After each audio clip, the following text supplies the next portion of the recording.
Bienvenue sur la chaîne Essentielle Académie. J'espère que vous êtes en forme. Nous continuons la thermochimie. Dans cette vidéo, je vous présente l'enthalpie libre, une fonction d'état clé pour comprendre l'évolution des réactions chimiques. Nous savons que la variation de l'énergie interne est égale à la somme des travaux des forces extérieures de pression plus le transfert de chaleur via la paroi externe avec dW, c'est le travail reçu par le système qui s'écrit dW égale à moins P extérieur dV. Pour cela, dU devient égal à dQ moins P extérieur dV. U étant une fonction d'état, peut choisir un chemin réversible pour calculer dDU. Nous allons choisir un chemin tel que la pression externe égale à P, c'est la pression du système, et que la transformation soit réversible. L'entropie créée est égale à 0. Nous savons que dQ est égal à TdS. dDU s'écrit à la fin TdS moins PdV. Cette relation est la relation fondamentale pour un système fermé de composition constante. Donc, chers étudiants,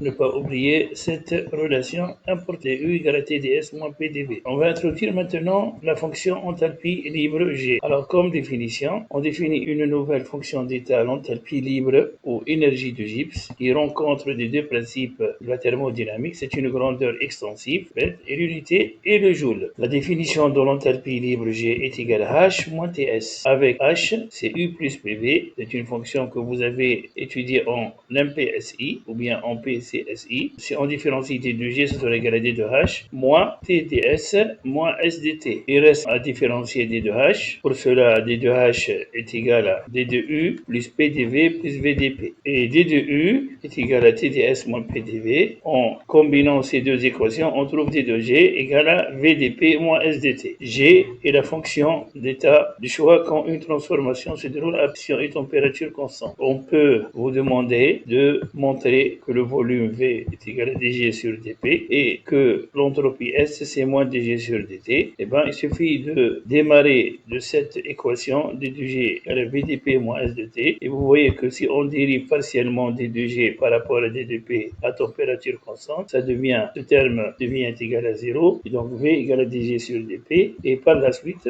moins S c'est la dérivée de G par rapport à dt à pression constante. Comme ça s'achève cette vidéo. J'espère qu'elle vous a plu et que vous a grandement aidé et à très vite.